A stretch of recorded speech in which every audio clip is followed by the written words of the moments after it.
As you navigate your path through life, all that is required is that you take one step at a time. Though hard it may be at times, each day, be committed to show up strong. Some days your strength can look different to other days. Just know this, that whenever you're at your worst, try to look your best. Dress up and face the world. That's the first step towards moving forward. Remember, the journey of 1,000 miles begins with one simple step. Lao Tzu.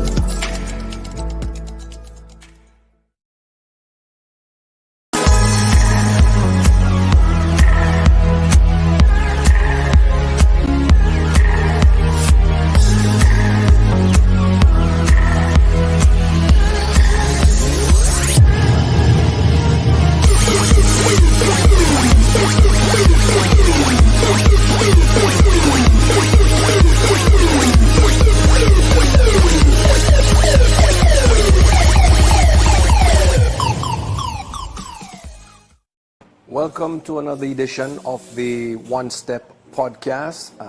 Season's greetings and welcome. I'm your surprise guest host for today, Colin Graham. And here we are at the beautiful, wonderful ambience of the Sunset Shores Hotel. And on this very special and final edition of the One Step podcast for this season, we will be putting in front of the camera and in the hot seat for a change, Dr. Jozelle Miller. You don't want to move from this interview, you don't want to miss it, so call your friends, share the link, and stay with us for this deep and insightful look at Dr. Jozelle Miller, the brains behind the Vallejo Experience and the One Step podcast. Stay with us, we'll be right back.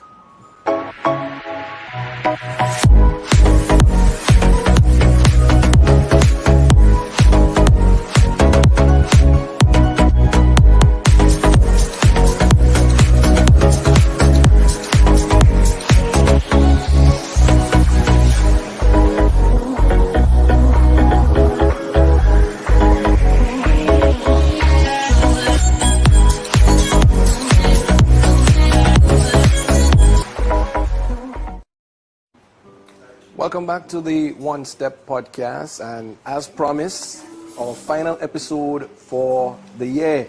And on the opposite end of the seat this time is none other than Dr. Jozelle Miller. Like I said, she's the brainchild behind this, the One Step podcast, and of course the Vallejo Experience. Dr. Miller, thank you for joining us here on the One Step podcast. That is so funny. Well, thank you for having me, sir. Yeah. All right. It's pretty strange. Very strange being on this end.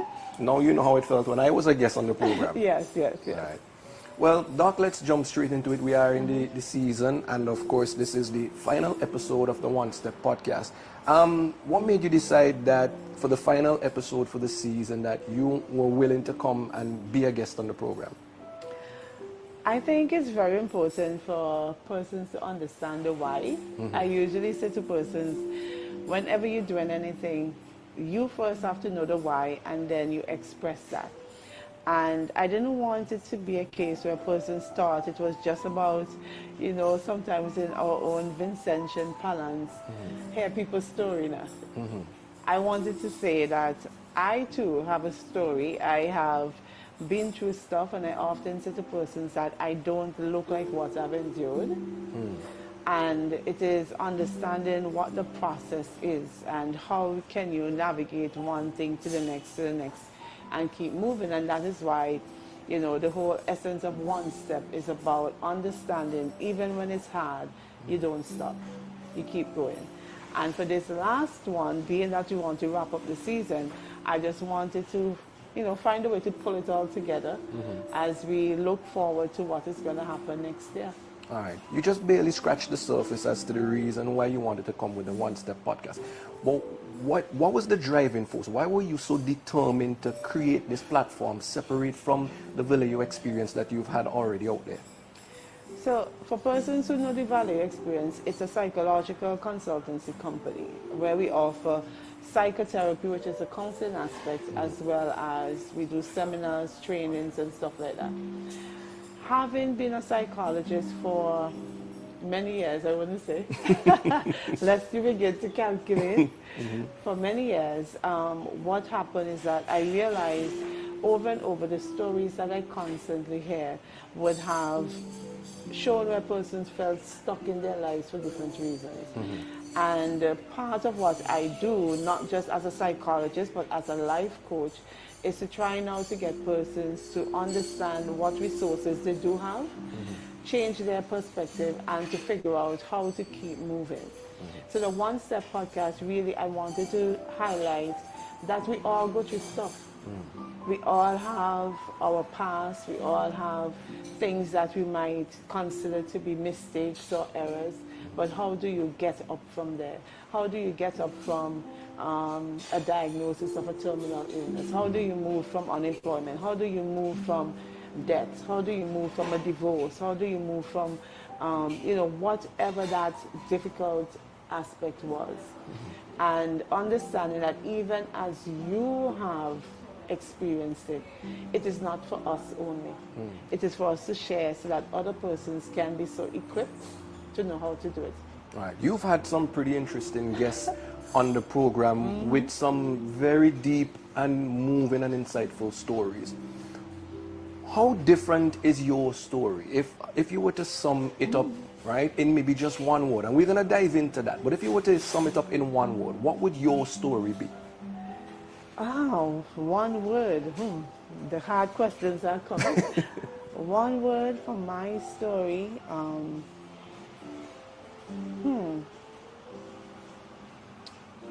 Purpose. Purpose. And Yeah. what would that purpose be? And I take it from the standpoint of my understanding now that it wasn't by chance. The things that happened, they weren't pleasant, they weren't, it's not something I would have wanted, but there was purpose in it, and I'm looking mostly from a divine standpoint, as I believe God has placed me in a position to utilize my own life to try and be an example to someone else. So that's why I would say purpose amidst it all, that there is a reason, and I have discovered that it is important to tap into that reason. You would say the reason for your success and all you would have achieved so far in life would have been as a result of all of that? Yeah, Or would your life have gone a totally different direction if could certain have. things didn't happen? Wow, it could have gone so different, so different. I mean, from 2013, 2012, thereabout, a lot of things started happening. And for some persons who may not know, I was divorced in 2012. And when I thought in that moment that that could have been the worst thing ever, in 2013, my life literally, I felt that the air came out of my body when my mom died. And I realized that everything was a preparation ground for the next thing. Because had I not gone through that 2012 episode and developed my own resilience and tried to figure out how to move on from that divorce and, that, I can't even find the word. Let me find the word. That ordeal in 2012. When my mom died in 2013, I think it literally would have knocked me totally down. Now, you've had a lot of loss in your life. I mean, people see the Dr. Jozelle Miller, the Vallejo experience, may see you, quite a high profile to some extent. But peel away all of that, right? There is a lot about you, a lot of loss related to you. You mentioned your mother, but not only have you lost your mother, but you also lost your father. And my sister last year. And your sister last year. At any point in time during all of that, you have ever felt alone? And how has that feeling, how were you able to go through all of that and cope with all of that? I think the worst loss for me would have been my mom in 2013. Because my mom and I were pretty close, and I saw her literally as my rock, like just somebody I know I could depend on and to be there, and my guide, my prayer warrior, my pastor, everything was wrapped up in one person. So when I lost her, I think in that moment, the first time ever I felt I lost my faith. Really? Yes. I felt literally as if God disappointed me. And I was angry. I didn't know how to pray. I didn't know how to do church. I even got so upset by persons saying to me, be strong. Because for me, like, what does that mean really? What nonsense is this? And persons were like, oh, pull yourself together. You're a psychologist, just as you would help others. You know, you need to now apply it to yourself. And perhaps they had merit in saying that. But at the same time, for the first time ever, I felt like persons may have never realized that I'm human. Because it's almost as if there was this high expectation, and I, in that moment, could not live up to that. So I felt alone because I now I withdrew myself a lot. I was just overwhelmed with sadness. And I really had to figure out, you know, how to move from there. And it took a while, it took a minute, you know. There were moments when I remember I would just be crying and crying in my house, just days in and out, just crying. I get up, I go to work, I go outside, I do what I needed to do. I operated on bare minimum. But I came back home and then it was just all over again. Crying myself to sleep, all that stuff. And a lot of people may not have known because I didn't feel the need to share it because I thought it wasn't understood. Okay. Now, being a trained therapist, you also offer therapy as it relates to persons going through grief and what's not. How did that help to help you help others struggling through grief? Yeah. Before all of that, it was very theoretical.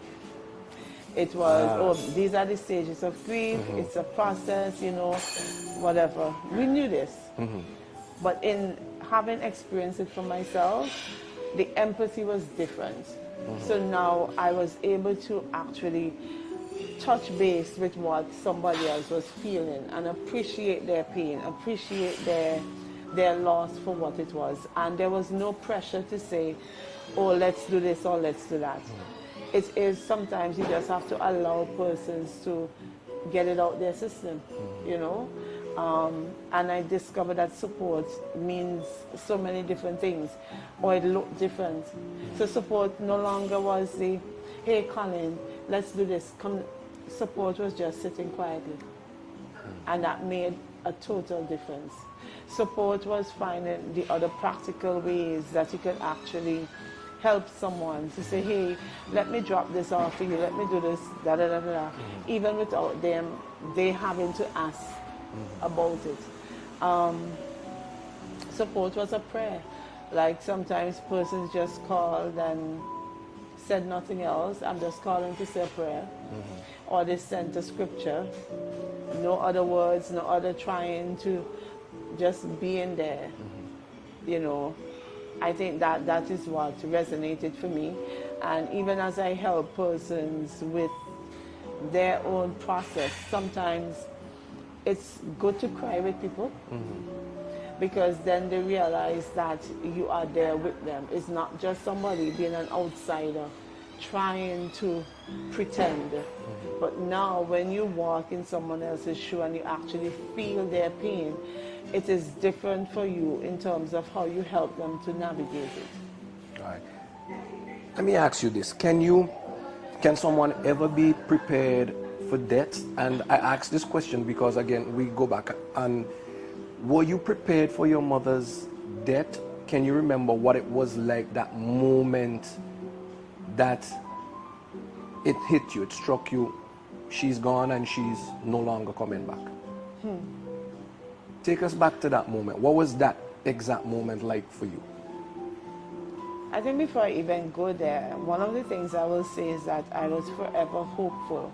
And this is why my faith took such a hit. Because all of my life I would have seen my mom. My mom was a prayer warrior, she was a pastor. I've seen my mom go to people's deathbed, as we say, and they would have prayed, and these persons were healed and revived. So I'm thinking, okay, who is the best candidate for healing other than my mother? So amidst all of the things he was seeing medically, amidst having the conversations with doctors and understanding the severity of it, of the situation, I still felt like even if it is the last minute, it's going to be fine. Something would turn around. So when I got the call the morning, which was actually 7 days, after my birthday. Wow.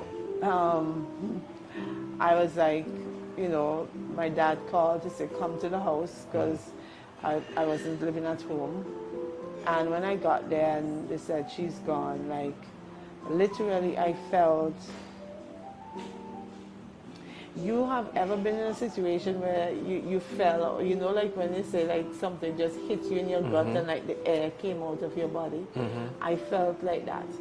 Like somebody gave me a hard jolt in my stomach, and for a long time there was just this big ball in my stomach that I couldn't move.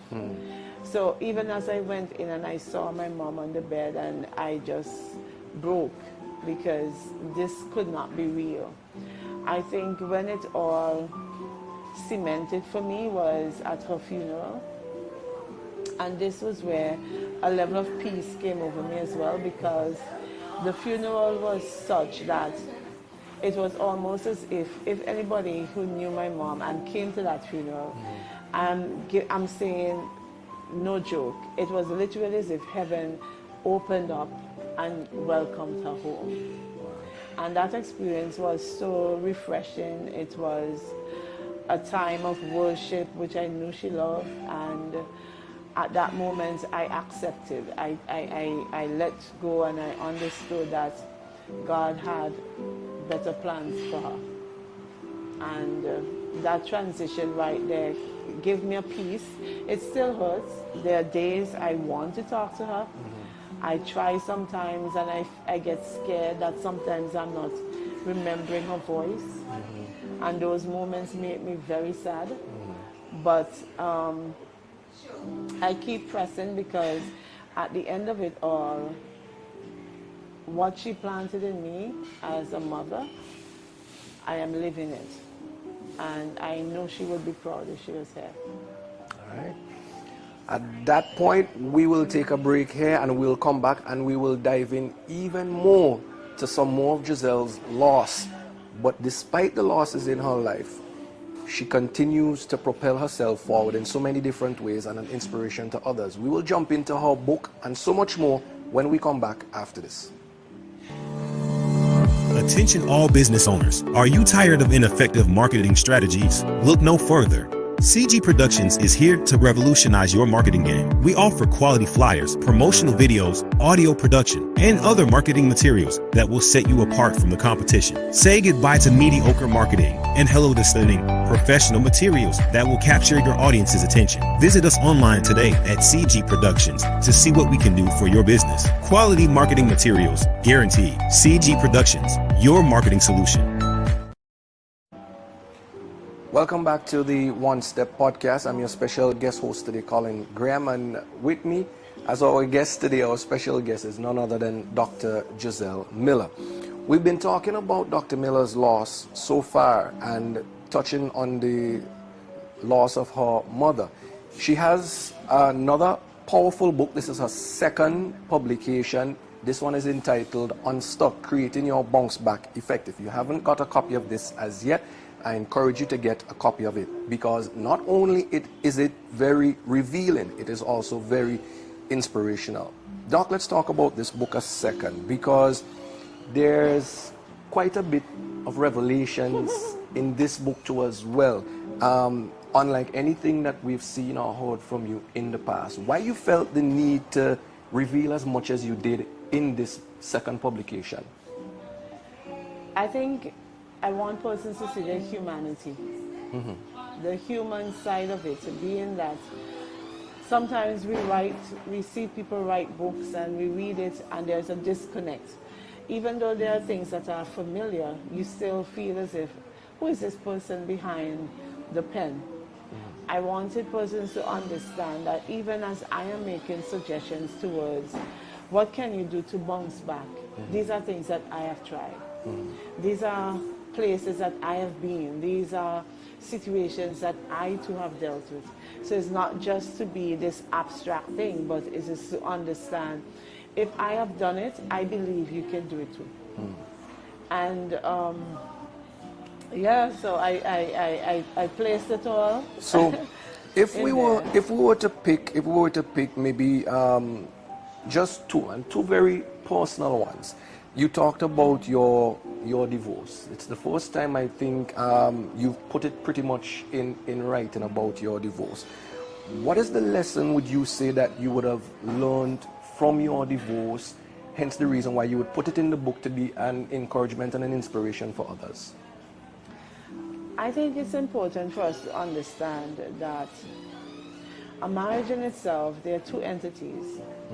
And it is so important when we speak of compatibility, it's not just about being compatible on a lot of the everyday physical things, whether you're compatible in terms of career, family and stuff, but more so it has to be a divine compatibility. That is why the whole essence of being unequally yoked, you know, comes to mind. And understanding as well that people change, meaning that we evolve, right? And even though you may be with someone from a particular stage of your life, as we traverse, each of us every day we change into something else. And it's important then for every married couple, even as you change individually, that you now make the adjustments as a couple to accommodate these changes and to make sure that you're still on the same path, you're still heading in the same direction. Because over time you can find that one person is heading down to the leeward end and the other person is going to, and then you try your best to pull and tug to make it work, but eventually it's going to break at the seams because you no longer have the same mission or the same goal in mind. Divorce is not easy, and this is something that I have been committed to helping persons avoid at all costs. This is where now preparation is important. The pre-counseling, the planning, the understanding of yourself. And this has nothing to do with the next person yet. Too often you want, oh, I want him to be X, Y, Z. What do you want yourself to be? Because it's about now, and this is one thing, even coming out of a divorce, I too had to take the moment to appreciate who I was as an individual. Because sometimes you can get lost in a relationship, right? And it is, if you are going into a marriage, know who you are first. Don't go in expecting that this person is going to make me happy. This is one thing I tell people up front. Nobody is going to make you happy. You have to make yourself happy, because happiness now is a state of mind that you have to choose. You have to be committed towards for yourself. You can have every single thing laid in front of you and still not be happy if your own acceptance or your perspective on things are not allowing you to embrace it, right? The other thing is pretty much the willingness to compromise, and what are you willing to compromise on? There are certain values and beliefs that we all have, and again, if these values and beliefs are being infringed on, and these are your core things that describe you as an individual, if these things are not being uplifted or developed, then it is going to create destruction in the end. Was there, would you say, was there a fight on both ends to make the marriage work, or was it one-sided? Or did you feel like it was one-sided? The thing is, that would be a difficult question to answer. I will speak from my end, and I felt that I invested a lot to make it work. Because it's not something I ever envisioned. Nobody gets married to get divorced. But at the same time, I was very mindful that it will take the effort of both in order for it to actually work. How did the divorce affect your faith? Because we know religiously, and when we follow the teachings of the Bible, marriage is like a lifelong, it's an eternal contract. Yeah. How did that now affect your faith? Because here it is now as a Christian, and you're having to go through a divorce. How did that affect your faith? It didn't. It didn't affect my faith. I think what happened though is that because obviously in a small country like this, divorce is something very public.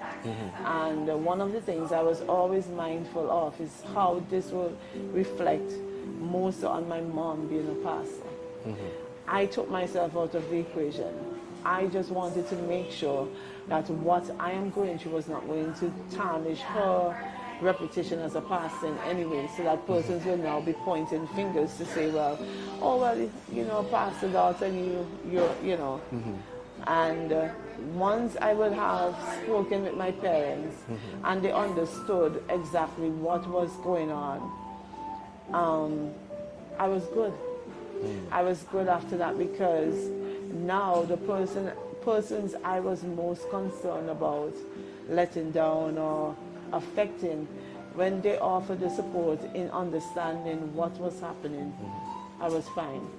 There have been some persons within the church who would have been like, oh, well, you know, they cast their own assumptions, their own judgments, they give their own thought in terms of what should happen next. Oh, well, you know, you have to stay like this for the rest of your life, and da-da-da-da-da.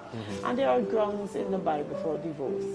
You know, I probably wouldn't want to get into that part, but there are grounds for divorce, and based on the grounds by which you were divorced, you are, you know, free somewhat to pursue love again. And I believe maybe one day it will happen. All right, well, that was pretty much leading me into my next question. I am happy I preempted you. After all of these years, you're still single. Is that by choice, or is that because of the trauma, maybe the scars we bear sometimes coming out of, that has prevented you somewhat? Do you see any that have been in place that may have hindered why you're not? I think, to be honest, life was life in. And because of that, it wasn't a priority. Because as I told you, that happened in 2012. By 2013, my mom was ill. My mom passed away in 2013.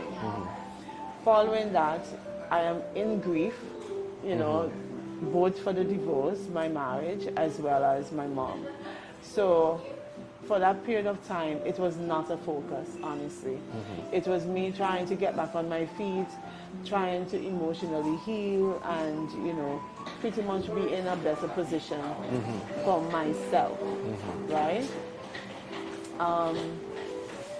The other thing is, after that, life happened again. My dad took ill, and the focus was there on him. Even though I was still doing stuff and building Valet and doing other things, my focus was heavily on him. And then my dad passed in 2018. So after 2018, and I'm thinking, hey, yeah, maybe let's see what can happen maybe now. Right. It was just a series of other things, and then my sister, my elder sister, was not well, and you know, she also had an autoimmune disease, and you know, she succumbed to that last year, and it was just a lot of different things. So to say that I was at any point pretty much, hey, yeah, let's do this. Maybe not totally, because I was always distracted with so many other things.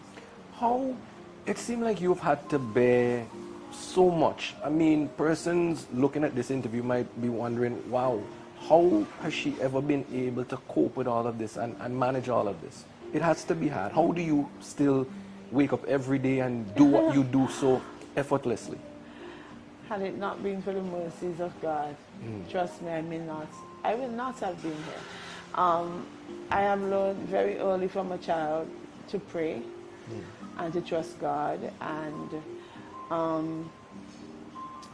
I had to tap into the things that made me feel at peace. So I enjoy dancing, so I do that. I listen to music. I love praise and worship. So I would, most times when I'm home, if I'm listening to anything, it's going to be either a sermon or worship or something, and that uplifts my spirit.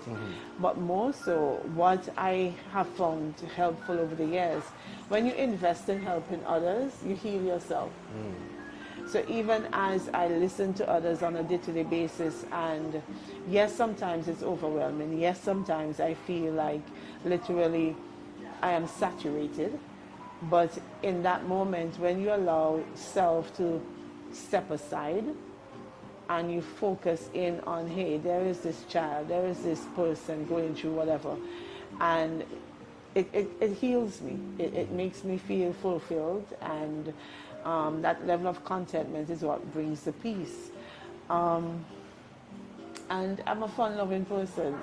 Person might usually see the professional Dr. Miller, I guess, but who, we say, if you know, you know. I am an idiot. I love to laugh. The adventurous, outdoorsy type. I love a good hike. I love a good waterfall adventure. I love to kicks around and have a good laugh with family and friends. There's an intimate circle, and I choose intimacy and quality over quantity, because over the years I have realized that the quantity fails, and you really just want to have that one or two person that definitely would be there. And there are persons I feel, I normally ask persons, listen, if you had to list 5 persons that you can call at the drop of a bat, anything happens, that you know they will answer, do you have that? And for me, I feel that I have that as well. Okay. Mind you, some people don't answer the phone on time. But well, we wouldn't go into those 5 because if for whatever reason one of those persons in the 5 name is not called, they may feel. But I think what we'll do, we'll take another break here. When we come back, I just want us to jump into one more revelation from Jozelle's powerful book, Unstuck, as we come back with our final segment on the One Step podcast. Stay with us. You wouldn't want to hear this one after the commercial break.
Welcome back to the One Step podcast. I'm your special guest host for this final episode for the season, Colin Graham. And here we are at the lovely Sunset Shows. We want to thank them very much once again for hosting us for another edition of the One Step podcast. If you're just joining us, we're chatting with Dr. Jozelle Miller. She is the brainchild behind the Vallejo Experience and, of course, the creation of the One Step podcast. We've been touching on her latest book, her latest publication. This is the second of her publications. It's entitled Unstuck. If you haven't got a copy of this yet, we encourage you to get a copy of it. Jozelle, another startling revelation in this, I must say, took me back, blew me away, because It's something very personal, something very deep that I didn't expect, and I'm pretty certain that many of our readers would not expect it either. Spoiler alert, but anyhow, very personal. You shared in the book that you're unable to have children. Why did you feel the need to reveal something so personal and so deep? Yeah. For any woman, it is the desire to be a mom. And it's an expectation, societal expectation as well, that you should give birth, you should have a child. And having worked in the hospital for how many years, I've dealt with persons who had miscarriages, who have infertility issues, and so many persons have infertility issues in our country. And it has allowed for a lot of persons to live with a shame, with a guilt even, where they can't give their partners a child. And I felt, you know what, it's important also to encourage someone that there is life outside of that. So that's a role that you may have wanted, and you might have been thinking for yourself, listen, this is the only way I can have this, and that's not the case. Because there is adoption, there are so many other options that we can think about, right? And because sometimes we are so confined to our small space and our culture here in the small island, you know, persons never tend to think about trying certain things. They say, oh, that's for North America, that's for whatever. But I just wanted to say that to let somebody know that, hey, you can still move on from that, and you can be a mom in different ways, and there are so many kids out there who needs love and care, and you can avail yourself in that regard. But for me, it is something that I would have wanted to experience. And I mean, to be honest, you know, I am still on this fence or way of thinking that who knows, maybe it will happen. And the reason I'm saying that is that the doctor said to me that it looks unlikely. But then he says, and this is what gave me comfort as well, he says, but I'm not God. So I'm telling you what the lab said, but who knows? Perhaps it can, perhaps it cannot.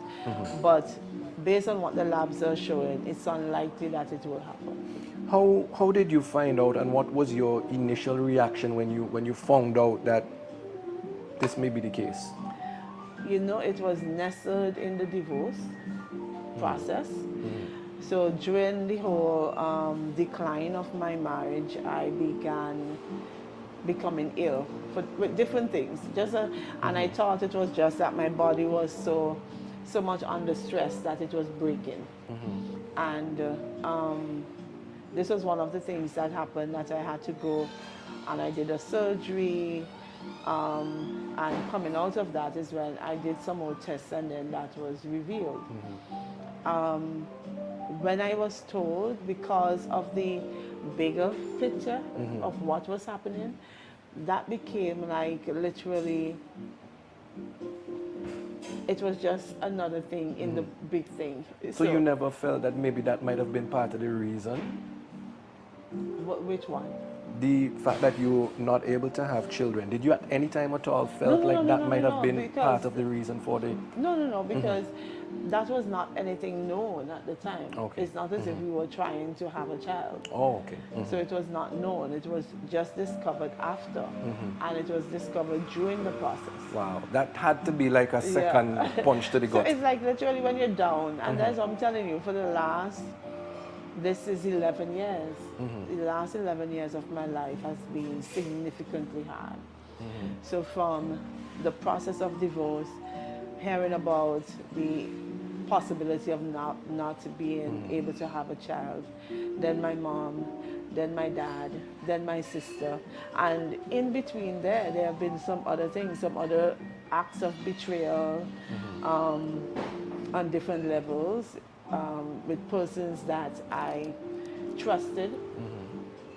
There would have been another loss that I had was that I left. Circumstances allowed me now to have to leave something that was also very dear to my heart, which was a church that my mom pastored, the last church my mom pastored. And again, that to me was another blow. So it was literally like every time you feel, and I think my books, I described it as drowning, right? That you literally feel like you are underwater and submerged. And that's probably why I can't swim. The irony that, you know, water is something that I try to avoid at all costs. But for a period of time and up until now, it's just now I feel like I'm catching my breath or I'm catching my wind, you know. I'm still able to laugh and have good moments, but on a bigger scale, there's still a lot of things that I carry. What would you say have kept you grounded through all of that? The teachings from my mom and my dad, they were extremely wise people. My dad was such a quiet soul, but when he spoke, it was so profound. You know, so a lot of the things that he taught my sister and I growing up still resonates with me. I can literally hear him in the background, and he was such a fun guy.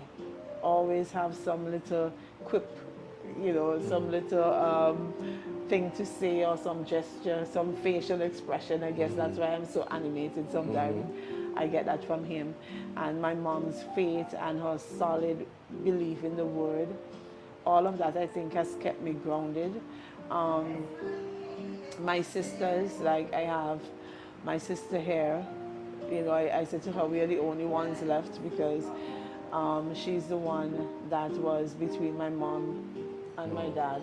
I have a half sister who lives in Trinidad, you know. So it's just us left, it's just us, you know. So I feel now like I'm super guarded and super protective of my sister and my nephew, because I just feel, I pray to God, I said, give me more years. Give me more years so that my period of loss, let us just put that on hold for a while so that I can begin to just catch my wind and begin to fly a bit further. If there is one thing, anything that you can change from all of your past experience, would you? And if so, what would it be? Honestly, probably nothing.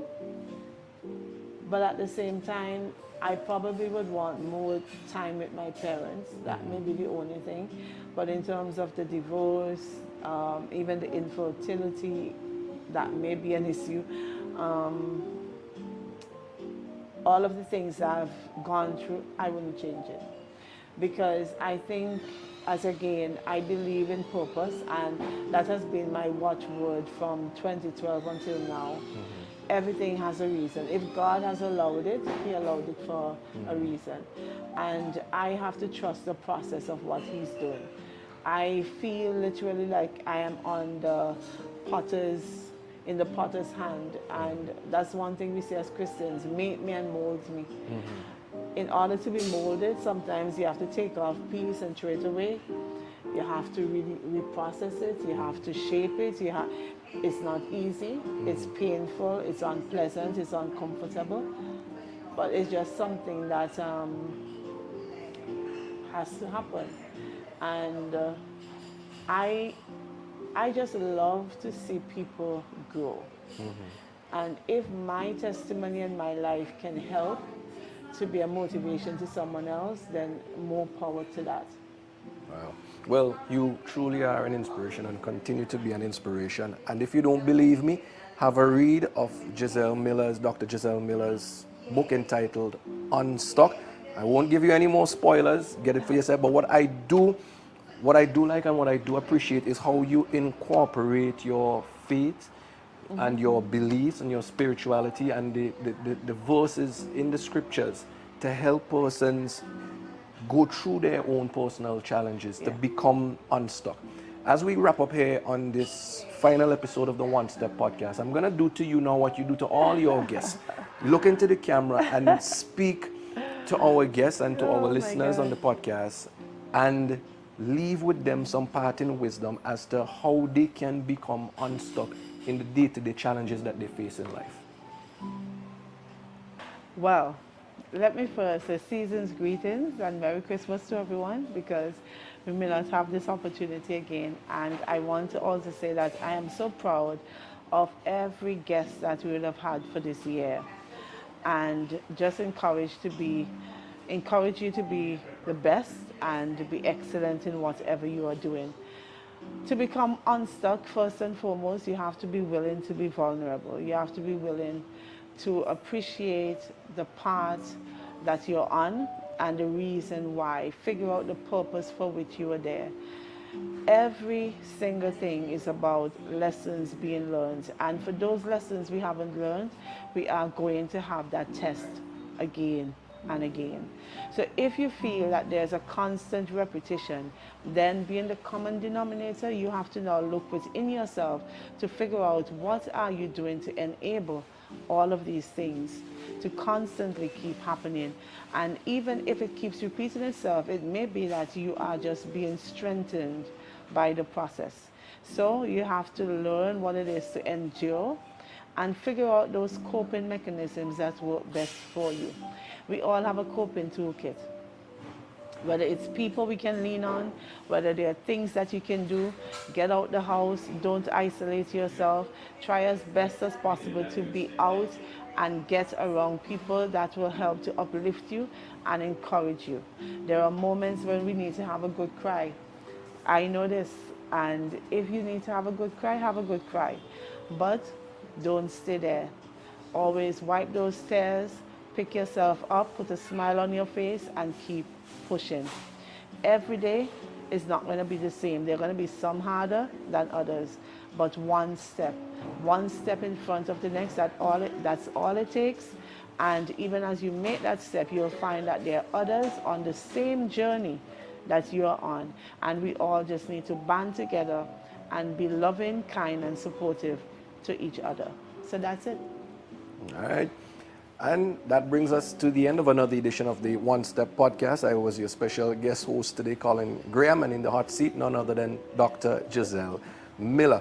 We do hope that you enjoy the rest of this season. Merry Christmas and a blessed and prosperous New Year for 2024. We see you next year with more episodes of the One Step Podcast. Thank you very much for tuning in. Thank you very much for watching. And don't forget to get your copy of Unstuck. It made me a perfect present for somebody this Christmas who needs to hear it. Until then, thanks for watching. As you navigate your path through life, all that is required is that you take one step at a time. Though hard it may be at times, each day, be committed to show up strong. Some days your strength can look different to other days.